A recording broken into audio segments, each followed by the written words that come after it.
Donc bonjour à tous, aujourd'hui on est à la ronde 5 du championnat de France. Du coup on affronte Al-Saïd Nizar, donc c'est encore un jeune joueur classé à environ 1780 Elo. Euh, du coup avant la partie, je fais mon petit rituel, je, je fais un peu de tactique et je révise les parties qui sont dans la base pour moi. Parce que lui du coup il n'avait pas de partie dans la base, mais moi je révise ce que lui il a pu réviser de moi. Je sais pas si vous voyez ce que je veux dire. Mais bref, du coup, je me suis préparé un peu sur la l'Est indienne. Ça manque pas, du coup, je joue enfin, D4. Il fait KF6. Je fais C4. Il fait G6, donc le setup de l'Est indienne. Je fais KC3, c'est la prépa. Il fait fou G7. Je fais E4. Je prends le centre. Il fait D6. Donc, ça, tout ça, c'est théorique. Je fais H3 pour empêcher les fous G4 ou les cavaliers G4 pour aller prendre mon fou quand il sera en E3. Il fait petit roc. Je fais fou E3. Et en fait, là, dans cette position, moi, les parties qui sont dans la base, pour moi, ça a à chaque fois été sur du E5. Du coup, j'avais que révisé E5. Et du coup, je m'attends à qu'il fasse E5 parce que je me suis dit, il va réviser et tout. Enfin, il a révisé avec mes parties dans la base, etc. Et là, mon adversaire qui joue C5. Donc C5, évidemment, je connais, hein. Je joue ça avec blanc. Mais voilà, petite surprise déjà dans l'ouverture. Je fais D5, c'est toujours théorique. Voilà, je me concentre toujours, hein, je connais l'ouverture. Il fait E6. Donc je fais KF3, je continue à me développer, je connais toujours. Il fait E prend D5. Je fais E prend D5, il fait tour E8. Et en fait, à tour E8, j'ai un vague souvenir parce que en fait, pour moi, il y a deux variantes. Il y a soit la variante critique où il fait tour prend E3, et je fais pion prend E3, et en fait, je sais plus comment réagir sur ça. Ou soit il fait fou F5, et je me rappelle plus de comment il faut réagir sur ça. En fait, de base, je sais que là, le coup, c'est fou D3 pour empêcher les fou F5. C'est ce que je me rappelle. Mais en fait, je me suis dit, fou D3, ça permet un peu plus tour prend E3. Et tour prend E3, je sais toujours pas comment réagir dessus. Et en fait, je me dis, fou E2, s'il fait tour prend E3, ça tank peut-être plus. Parce que du coup, j'ai déjà mon fou qui défend mon roi. Et du coup, j'ai des vagues souvenirs de comment réagir sur tour prend E3. Je prends genre une dizaine de minutes pour calculer si le coup c'est fou D. Enfin, en fait, je sais que le coup c'est fou D3, mais est-ce que fou E2 ça marche? Et si ça laisse pas trop de jeu avec fou F5. Du coup, au bout de 10 minutes, bah, je me dis, bon, c'est que l'ouverture, on va jouer fou E2 et on verra. Parce qu'en fait, normalement, je sais que s'il prend E3, c'est gagnant pour moi, mais je sais plus comment réagir. Faudra juste trouver comment gagner. En fait, je sais que ça devient gagnant automatiquement, parce que c'est pas un sacrifice qui est réputé pour être bon. C'est juste que lui, il aura beaucoup, enfin, il aura de l'activité sur les cases noires, tandis que moi, mes cases noires, elles vont être faibles. Par exemple, sur là, ça. Je vais vous montrer après, ça va illustrer la partie. Donc je fais fou E2, je me dis, bon, comme ça empêche un peu plus, tour prend E3. Et là, je réfléchis un peu, 2 minutes à peu près, il fait tour prend E3. Et là, je me dis, ouf, je suis foutu. Bon, je fais F prend E3, hein, je me laisse pas prier, il y a une tour en prise. Je fais Dame E7. Donc là, en fait, je me dis, en fait, j'ai des vagues souvenirs que, en fait, on peut jamais faire Dame D2 parce qu'il y a fou H6 ou un truc comme ça. Et en fait, ce pion, il devient très faible et je crois qu'à un moment, il faut le donner. Mais je sais même plus c'est quand qu'il faut le donner. C'est pour vous dire mes connaissances théoriques. Et en fait, du coup, j'ai réfléchi à deux trois coups, il me semble. J'ai réfléchi à Dame D2 quand même, parce que j'étais plus sûr de moi. J'ai réfléchi à Petit Roc. Et après, j'ai réfléchi à un coup qui a l'air moins logique. C'est Roi F2. Roi F2, on peut se dire, ça se déroque, etc. Mais en fait, Roi F2, ça défend le pion. Mais en même temps, attendez. Roi F2, ça défend le pion. Et en même temps, je pourrais faire un roc à la main plus tard. Alors que si je fais roc, là, je perds le pion. Et les coups comme Dame D2, il me semble qu'il y a fou H6. Et ça, j'ai calculé un peu, donc je peux toujours pas faire petit roc parce qu'il y a fou prend 3. Je suis obligé de faire roi F2. Et en fait, ça revient au même. Du coup, prends la main et joue roi F2. Et en fait, en sachant consciemment que moi, je connais pas la théorie, mais j'ai l'impression que roi F2, ça tient. Il fait qu'il y a BD7. Je fais tour E1. Bah, je continue mon roc à la main et peut-être que maintenant j'ai des fous D3 pour défendre E3. Et là, il fait un premier coup qui me surprit parce que moi, quand j'ai fait tour E1, je m'attendais à du cavalier H5 parce que cavalier H5, en fait, dans l'ordre de coups, ça me paraissait plus logique parce que tu veux déjà mettre la pression sur les cases noires. Et en fait, si tu fais cavalier H5, si je fais par exemple un coup, je sais pas, dame D2, quand il fera cavalier E5, quand je prendrai du cavalier, enfin, quand je prendrai le cavalier parce que ce cavalier est trop fort, il pourra soit prendre du fou, soit, enfin, déjà il peut commencer par dame h4, je pense. Mais en gros, j'ai pas le temps de prendre ce cavalier parce qu'il m'attaque déjà les cases noires.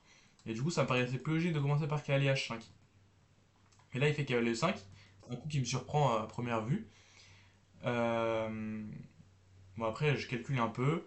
Et en fait, je me dis, bah, cavalier prend e5, ça doit être gagnant pour moi. Parce que s'il fait pion prend, bah juste je ferme le jeu, je fais e4 et là j'ai un pion passé, j'ai une qualité de plus, je vais faire fou f3 et en fait il a plus d'attaque sur les cases noires. Et s'il fait dame prend, bah je fais simplement fou f3, donc il a plus son cavalier e4, il a plus de cavalier h5 parce que dès qu'il va en h5, oula attendez, dès qu'il vient en h5, bah je le prends et comme ça enlève encore des pièces parce que moi mon but c'est d'échanger un maximum de pièces pour entrer dans la finale. Et en fait on sait qu'en finale, bah dès que tu as un avantage matériel, bah du coup c'est mieux pour toi. Alors qu'en milieu de jeu, voilà, il y a toujours des pièces qui peuvent attaquer le roi. Donc moi, mon but, c'est d'échanger un maximum de pièces. Il vu quand même qu'il y a H5, donc un deuxième coup qui me surprend, parce que je me dis, bah, en fait, là, je peux juste prendre, et il aura des pions doublés sur H, et il aura plus beaucoup d'attaques. Et en fait, je pense qu'il a mal, il a mal, enfin, il connaît mal son ouverture. Euh, D'ailleurs, une petite anecdote, alors ronde 2 ou 3, il était passé à côté de moi, et en fait, il avait parlé à son adversaire, et en fait, ils avaient débriefé de la partie, et moi, je m'en rappelais qu'ils avaient débriefé de la partie. Mais en fait, je me rappelais de ce qu'ils avaient dit, mais j'avais pas trouvé l'ouverture que c'était. Et en fait, si j'avais bien réfléchi, bah, j'aurais trouvé que c'était l'ouverture là. Parce que, en fait, il y avait un truc de ouais, j'ai qualité de plus, ouais, je suis gagnant, mais par contre, mes cases noires, elles sont faibles. Et en fait, si j'avais réfléchi un peu en amont, bah, en fait, j'aurais deviné que c'était sous ouverture et du coup, je me serais mieux préparé, on va dire, sur cette ouverture. En plus, c'est gagnant, donc tu prépares deux trois coups et t'es déjà gagnant dans le coup, enfin dans l'ouverture. Bon, et bref, il fait qu'il y a H5. Je fais fou prend H5, hein, il fait G prend F5. Et je fais dame F3.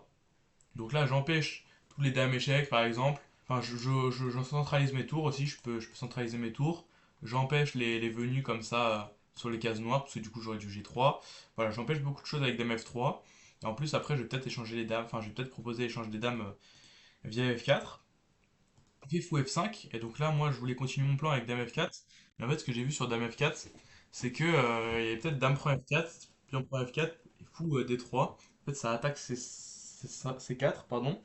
Et en fait, je savais pas à quel point c'était fort, parce que ok, j'ai qualité de plus, mais ça va tomber.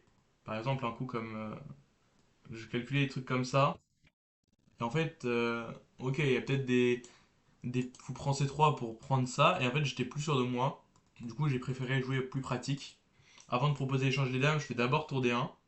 Et en fait, du coup, ça lui empêchera tous ses fous D3 dans certaines variantes. Il fait tour E8, donc là, il centralise un peu sa tour, il veut mettre des menaces, etc.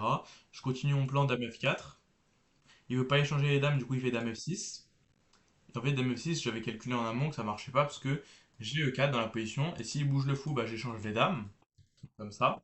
Et en fait, là, bah, du coup, je suis dans une finale où juste j'ai qualité de plus, et normalement, ça va gagner à un moment. J'ai peut-être déjà du KB 5 pour prendre soit D6, soit A7. Et du coup, je calculais que bah, du coup, l'échange de dames maintenant, ça m'allait bien. Du coup, je fais E4. Et en fait, là, il fait un coup qui me surprend parce que j'avais pas vu. Il fait tour E5. Parce qu'en fait, ça a aidé pour si je prends en F5, parce qu'il y a une pièce en prise, il fait tour prend. Et en fait, ma dame est clouée, je perds la dame. Du coup, bon, ok, ça joue un peu plus. Sauf que, bon, je perdais de la dernière pluie, je fais roi G1 pour m'enlever un peu des clouages, etc. Je fais fou G6. Là, j'échange les dames.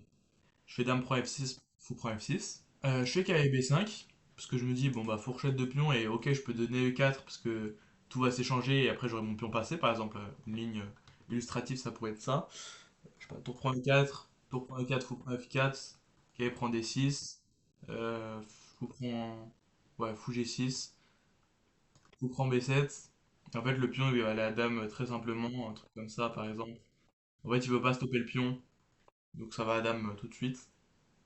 Donc voilà une petite variante illustrative. Du coup, je fais cavalier B5. Donc là, moi, je m'attendais à qu'il fasse du.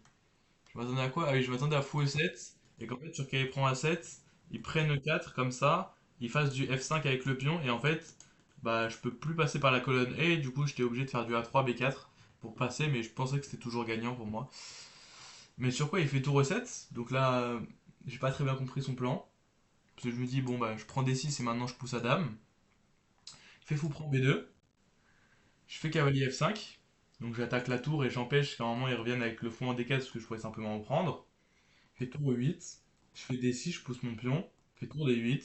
Ah oui, aussi la finale, s'il faisait pion pour F5, je fais pion pour F5, et en fait, ça j'ai calculé que en tous les cas c'était mieux pour moi, un truc comme ça, parce que je vais me venger sur les pions de l'aile, et j'ai déjà peut-être je vais peut-être doubler sur la septième. Donc en tous les cas, c'était mieux pour moi. Mais bref. Du coup, sur tour D8, je fais tour D5, parce que je me dis, bon, quand il fera fou D4, du coup, ma tour sera toujours dans la protection du pion. Du coup, je serai pas, enfin, je bougerai simplement mon roi, il pourra pas prendre le pion. En fait, je surprotège mon pion. Sur tour D5, en plus, il y a une autre utilité, c'est que ça attaque C5. Du coup, il fait B6. Je fais cavalier E7. Il fait roi F8. Et là, du coup, je me dis, bon, bah, c'est le moment d'échanger les pièces. Je fais cavalier prend G6. S'il prend de F, bah du coup là j'ai une marée de pions qui arrive à dame. Et s'il prend de H, c'est la partie. Je fais roi F1. Et en fait la partie, j'ai pas rempli la partie exactement. Mais en fait je suis roi F1 pour m'enlever les fous D4. Il me semble qu'il a fait quand même fou D4. J'ai fait E5. Il me semble qu'il a fait ça. Il a fait roi E8. J'ai continué par E6. Donc je continue à pousser mes pions. Il a fait pion prend parce que sinon bah, c'est juste des pions passés. Donc il a fait pion prend, c'est tour prend. Il a fait roi F7. Je fais tour E7. Donc là, je vais aller prendre celui-là et peut-être aller prendre celui-là. Là, il a fait roi F6. Je prends A7. Il a fait roi E7. J'ai fait tour. Enfin, roi E6, tour E7 du coup. Roi F6. Et après, là, j'ai pris celui-là. Donc, il a fait roi E6. J'ai fait tour prend B6. Il a fait tour F8 pour essayer d'avoir du contre-jeu avec le fou et la tour, mais c'est pas suffisant. Simplement, fait roi E1. Et en fait, il me semble qu'il a fait tour D8. Sur quoi j'ai fait des 7 et en fait ça gagne puisque s'il prend ça, j'ai pris ça. Et j'ai mon pion passé et du coup il peut pas arrêter. Une grotte comme ça, c'est gagnant pour moi. Juste la couche de mon pion passé et du coup c'est gagnant. Donc sur tour D8, enfin sur D7 il a abandonné. Donc 4 sur 5 sur la cinquième ronde. Donc là je reprends un peu Enfin je remonte un peu le classement. Il me semble que là j'étais genre 15e à peu près du tournoi. Donc c'est les 10 premiers qui prennent des prix. Euh, c'est 100 euros de prix hein, il me semble, pour les 10 premiers. Enfin, au minimum 100 euros. Du coup, moi, je voulais bien gagner un prix. Euh, à la partie prochaine, on affronte un joueur qui s'appelle Caro Axel, donc, qui a pour l'instant la meilleure performance du tournoi. Donc, c'est-à-dire qu'il a affronté des très bons joueurs qui ont fait un beau tournoi. Donc, par exemple, en fait, pour départager qui a fait le meilleur tournoi, on prend le nom, enfin les adversaires qu'il a joué et on voit si eux ils ont fait un bon tournoi. Donc eux combien ils ont de points. Et en fait, il a le meilleur départage du tournoi, donc c'est-à-dire qu'il a joué les meilleurs joueurs du tournoi. Donc c'était une partie compliquée, mais je vous souhaite pas plus. Il était sous-classé mon adversaire, je pense, et j'avais les noirs enfin, là, dans la prochaine partie. Mais bon, hein, on va vivre le jour le jour. Donc je vous mettrai l'analyse demain. Bon, on va analyser avec l'ordi la partie. Donc, je fais D4, KF6. Là, dans l'Est indienne, voilà. Fou E3. Cavalier F3, c'est logique. Fou E2, bon, je savais que le coup c'était fou D3, mais j'avais peur des tours prend E3. Et en fait, la variante pour, si je vous la donne, c'est tour prend E3, pion prend E3. Et sur la dame E7, en fait, le petit roc, on donne E3. Et en fait, on n'a pas peur, on va simplement rentrer dans la colonne E. Et en fait, on peut donner le pion, même en fait, ils ont qualité un pion. Enfin, nous, on a qualité pour fou un pion. Mais ok, c'est gagnant normalement. Et là, du coup, je fais fou E2, il fait tour prend E3. Bon, l'ordi dit que c'est jouable, hein, mais humainement, en fait, il n'y a pas assez d'attaque et du coup, tu perds. En fait, si le mec échange toutes les pièces, bah t'as juste qualité de plus, quoi. Donc, je fais pion prend E3, il fait dame E7. Je fais roi F2, l'ordi aime pas beaucoup. Il fait cavalier D7. Je fais tour E1, apparemment, là, je suis déjà moins bien. Il fait cavalier E5, je fais cavalier prend, dame prend. Fou F3, apparemment, je suis déjà perdant. Il fait cavalier H5, du coup, c'est son erreur. Il aurait dû continuer avec du fou des 7 pour faire tour 8. Bah, après, c'était une partie, hein, mais encore une fois, là, l'ordi, c'est l'ordi, mais je vois pas comment les noirs ont un avantage, quoi. Enfin, un truc comme tour 8, même pas tour 8, ça, attendez. Oui, voilà, on passe de 1 théorique à dès que je fais dame 2, déjà 0,5, 0,4 même, et si je fais un truc comme ça, je double. Bon, là, c'est pas le meilleur coup, mais voilà. Pour moi, c'est pas si simple à jouer avec noir.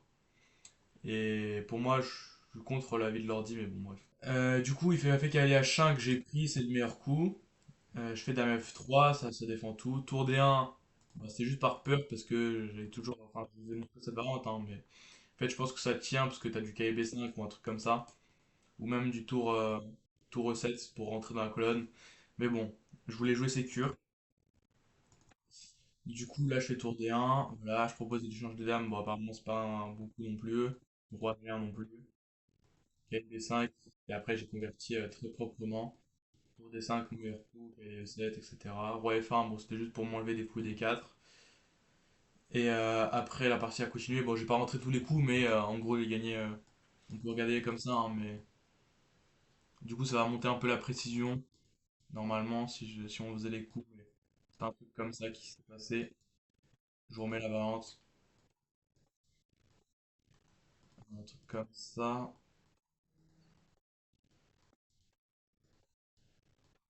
Voilà, c'est ça qui s'est passé. Et il a abandonné ici. Bah, en fait, il n'y a plus de jeu, donc c'est fini. Donc, 4 sur 5. Merci d'avoir suivi la vidéo jusqu'au bout. Ça se fait plaisir. Du coup, la prochaine ronde, du coup, elle sortira demain, normalement. Peut-être que je ferai une pause de un jour vers vendredi. Vendredi 28. Donc, je sais pas quand la vidéo sortira, mais normalement, elle sort ce soir. Pour vous. Mercredi au soir.